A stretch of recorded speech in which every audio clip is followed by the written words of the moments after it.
पहले दोनों हाथ ऊपर उठा के अच्छे से हाथ झाड़ दीजिए, हाथों को झाड़ दो, कोई भी तनाव हो शरीर में वो सब दूर हो जाए।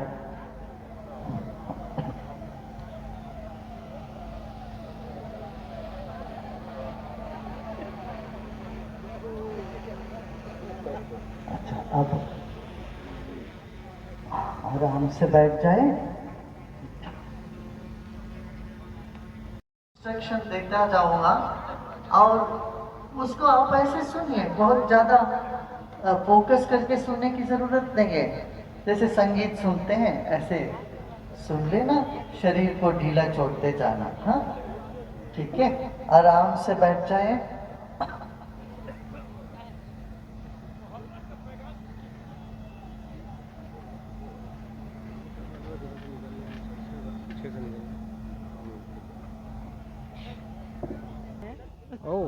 सांस छोड़ते छोड़ते आंखें बंद करें, सांस बाहर छोड़े। अब सांस लेते लेते धीरे से आंखें खोले, सांस को रोके और सांस छोड़ते छोड़ते फिर आंखों को बंद कर लें।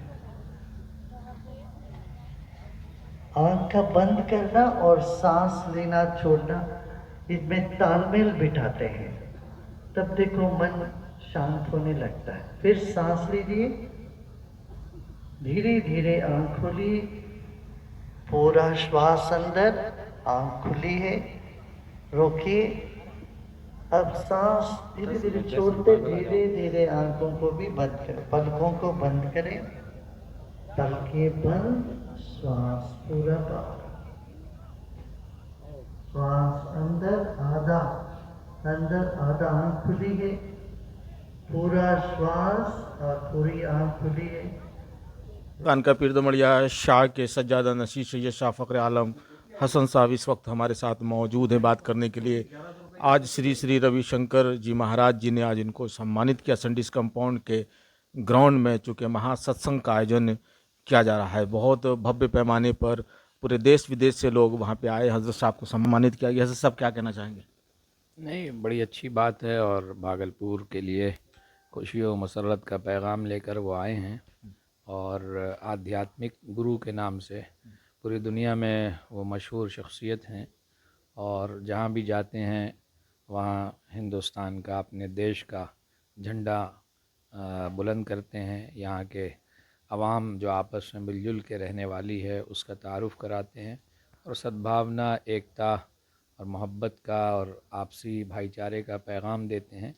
और जो लोग परेशान हाल हैं, दुनिया की मुसीबतों में फंस कर, उनको किस तरह से ध्यान ज्ञान के ज़रिए से सुकून क़ल्बी हासिल हो, इसके लिए वो बातें बताते हैं। जो हमारे यहाँ भी मौजूद है कि अल्लाह के ज़िक्र में, ईश्वर की याद में, खुदा की याद में दिलों का चैन और सुकून है। तो लोग उसको पैसों में, दौलत में और ओहदों में और चीज़ों में तलाश करते हैं, हालांकि खुदा ने, अल्लाह ने दिल का सुकून अपनी याद में रखा है। तो वो ईश्वर की याद का पैगाम लोगों को देते हैं, इसलिए उनका यहाँ हम सब इस्तक़बाल करते हैं, उन्हें मुबारकबाद पेश करते हैं और ख़ानक़ाह की जानिब से उन्हें मोमेंटो पेश किया गया और चादर पहनाई गई। उन्होंने भी चादर के जवाब में अपनी तरफ से लाई हुई चादर हम सब को पेश की। इसके लिए मज़ीद एक दफ़ा और मैं उनका शुक्रगुज़ार हूँ। मैं चाहता था कि वो ख़ानक़ाह कुछ वक्त लेके आएँ, लेकिन शेड्यूल काफ़ी टाइट था, इस वजह से ये मुयस्सर ना हो सका। लेकिन इस तरह की शख्सियतें जब किसी आपके तारीख़ी जगह पर और ख़ानवादे में जाएगी और मरासिम वहाँ मज़ीद उस्तवार करने की कोशिश करेगी, तो इंशाअल्लाह जो माहौल नफ़रत का फैला हुआ है पूरे देश में, वो बहुत तेज़ी के साथ इंशाअल्लाह मोहब्बत में तब्दील होगा, इसकी हम पूरी उम्मीद रखते हैं। श्री श्री रविशंकर जी महाराज और संतों से बिल्कुल अलग है। इनका पैगाम भाई लोगों को किस तरह सुकून प्राप्त हो, लोग किस तरह ईश्वर की भक्ति करें और ईश्वर की याद में वक्त गुजारें, गुनाहों से, पाप के रास्ते से बचें। यही पैगाम सूफ़ी संतों का, ऋषि मुनियों का हमेशा रहा है कि गुनाहों से बचिए, लोगों को ईज़ा रसानी आपके ज़रिए हो, इससे आप अपने आप को बचाइए और खुदा की याद में, अल्लाह की याद में और उसके ज़िक्र में और आखिरत की तैयारी में और अल्लाह की इबादत के साथ और ईश्वर की सच्ची भक्ति के साथ इंसान ज़िंदगी गुजारने वाला बने। यही काम ऋषियों ने, मुनियों ने और महापुरुषों ने किया है। आज भी जो इस तरह के चंद लोग हैं दुनिया में जो अपनी मेहनत, अपनी गुफ्तगू और अपने चरित्र से और अपनी बातों से समाज में इस्लाह का काम अंजाम दे रहे हैं, ऐसे लोगों की कदर करनी चाहिए।